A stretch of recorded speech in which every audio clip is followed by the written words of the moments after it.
Today, I'm going to talk about nested Grassmann for dimensionality reduction. This is a joint work with my advisor, Dr. Barbara Murray. This is the outline of my talk. First, I will give you some motivation of this work, and then I'll introduce the framework we use to construct a sequence of nested homogeneous spaces, and then I'll present some simulation studies and some real data experiments using the OASIS dataset. Finally, I will conclude this talk with some discussion. Nested structure of Riemannian manifolds has been proposed as an alternative to principal geodesic analysis for dimension reduction problems. For example, principal nested sphere, principal nested shape spaces, nested SPD manifolds. In this figure on the bottom left, you can see that we can embed a circle into a sphere. By continuing this, we get a nested sequence of spheres. For PGA, when we want to project the data to a lower dimensional submanifold, we project them to a lower dimensional geodesic submanifold. However, for nested spheres, this circle on the top is not a geodesic submanifold. The only geodesic submanifold in a sphere is gray circle. It's the gray circle. So from this point of view, the nested sphere is more general than the PGA. All examples above are homogeneous spaces. So in this work, we propose a general framework for constructing a nested sequence of Riemannian homogeneous spaces and study the nested Grassmann specifically. For applications, we apply the nested Grassmann to planar shape analysis. In this case, a shape can be represented as a point in the complex Grassmann, and we use the proposed nested Grassmann to study the dimensionality reduction problem in shape analysis. The Grassmann manifold is the manifold of all p-dimensional subspaces of V. Usually, V is Rn or Cn. To simplify the notation, we write GRPRM as GRPM.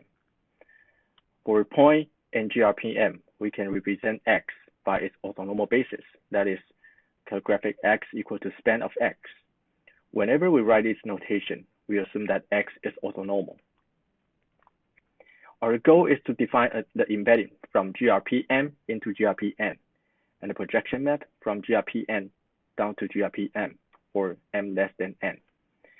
This figure shows the relationship between GRPN and GRPM.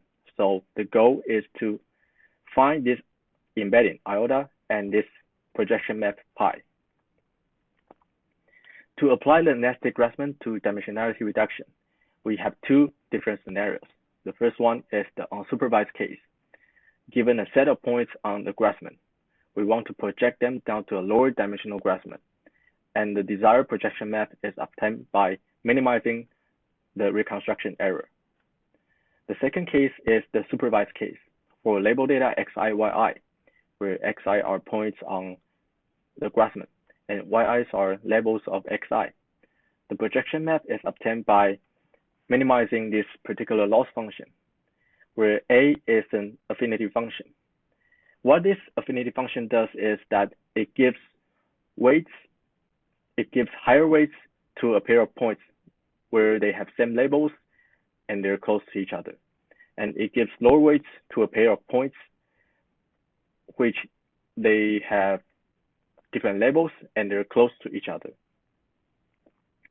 Because a Grassmann manifold is a homogeneous space, instead of working with Grassmann directly, we propose a framework to construct a sequence of nested homogeneous spaces.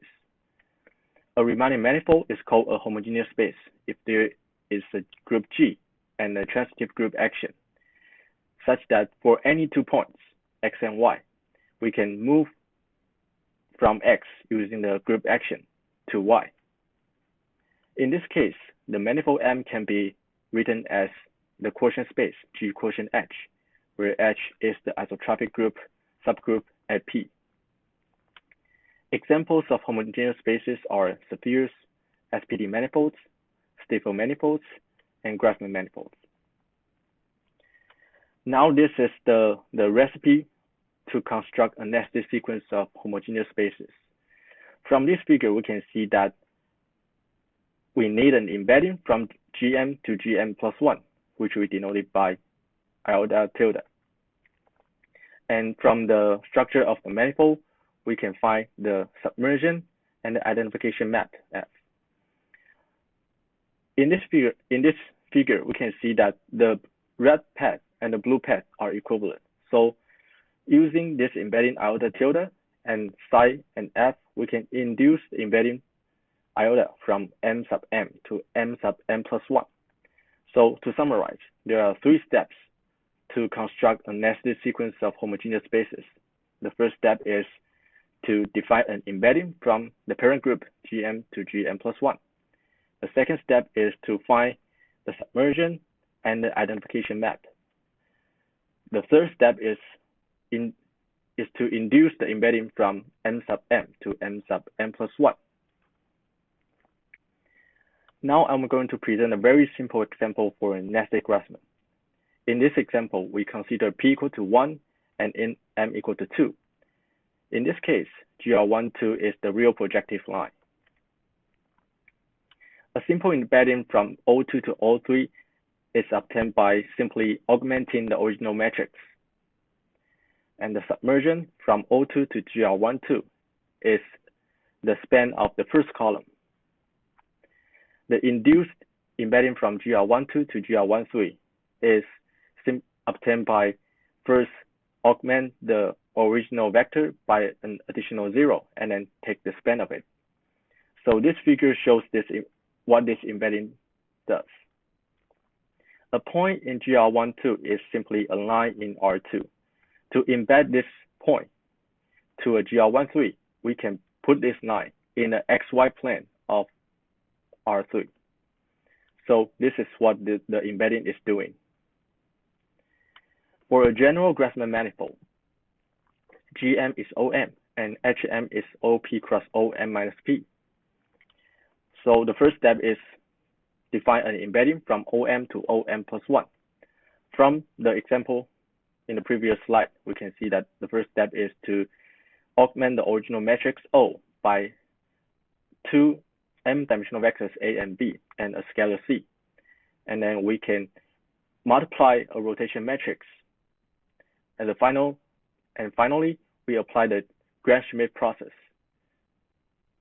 to make sure that the resulting matrix is in OM plus 1.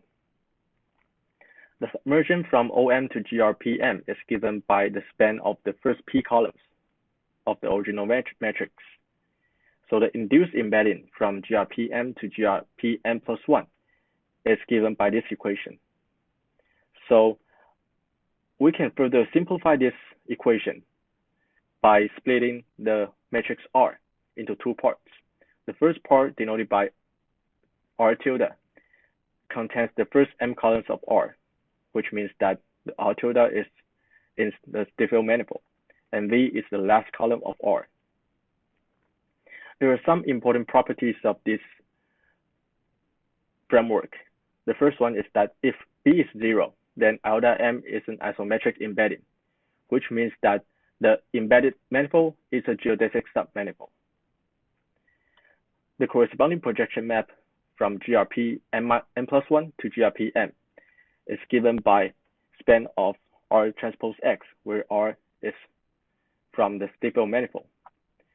For a more general case, if we want to embed GRPM into GRPN for m less than n, the embedding is given by a span of AX plus B, where A is from a Stiefel manifold, B is a M by P matrix, and A transpose B is 0.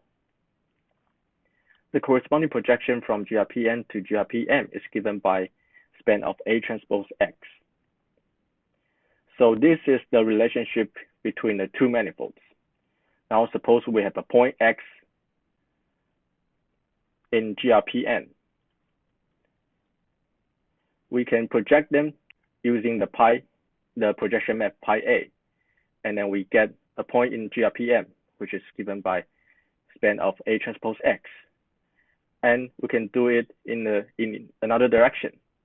We can embed this point into the original manifold, which is given by the span of AA transpose X plus B. So now this point, X hat, is an approximation of the original point X. Recall that for the unsupervised case, the projection map is obtained by minimizing the reconstruction error. And for the supervised case, the projection map is obtained by minimizing this loss function. Some choices of the distance metrics are the geodesic distance, which is given by the square root of sum of theta I squared, where theta i's are the principal angles between x and y. And the projection distance, which is given by the square root of sum of sine theta I squared. And we can simplify using this formula. So from this formula, we can see that the projection distance is computationally more efficient than the geodesic distance. There are many other commonly used distance, and they can be found in these two papers. So in the first simulation study, we compare the geodesic distance and the projection distance. The procedure is as follows. We generate 50 points on Grassmanns 110, and we project them to GR13. We compare the performance of these two distance metrics using the ratio of variance explained. And we test the performance on the varying levels of noise variance sigma. As we can see from this figure, the two distance metrics produce almost identical results. And as I mentioned before, the projection distance is more efficient. So we will use the projection distance in other simulation studies and the real data experiment. In the second simulation study, we compare nested Grassmann and the PGA. There are two different scenarios. In the first one, we project 50 points on GR230 to an m-dimensional submanifold, and the result is shown in the table below. So we can see from this table that for all different dimension m, our nested Grassmann achieves a higher ratio than PGA. The second scenario is that we project 50 points on GR210 to a two-dimensional submanifold on the varying noise variance. From this figure, we can also see that our nested Grassmann is better than PGA. The reason behind this is that for PGA, it assumes the submanifold to be geodesic, and it has to pass through the Fresnel mean. Whereas we don't have such restrictions for nested Grassmann. So in this case, the nested Grassmann is more general than PGA. For the real data experiments, we use the OASIS dataset, which is the publicly available dataset that contains T1 MR scans of subjects of age ranging from 18 to 96. From this dataset, we randomly choose 4 brain scans within each decade. So we totally have 36 brain scans. From each scan, we crop the corpus callosum region, and we represent the CC region by 250 points on the boundary. In this case, the shape space is this complex Grassmann. This example shows some corpus callosum from different age groups. For the supervised case, we ignore the information about age, and we project the points onto a lower dimensional submanifold. And we compare the nested Grassmann with PGA and PNSS. As we can see from this table, our nested Grassmann achieves higher ratio than PGA and PNSS. For the supervised case, we apply the geodesic KNN algorithm after reducing the dimension.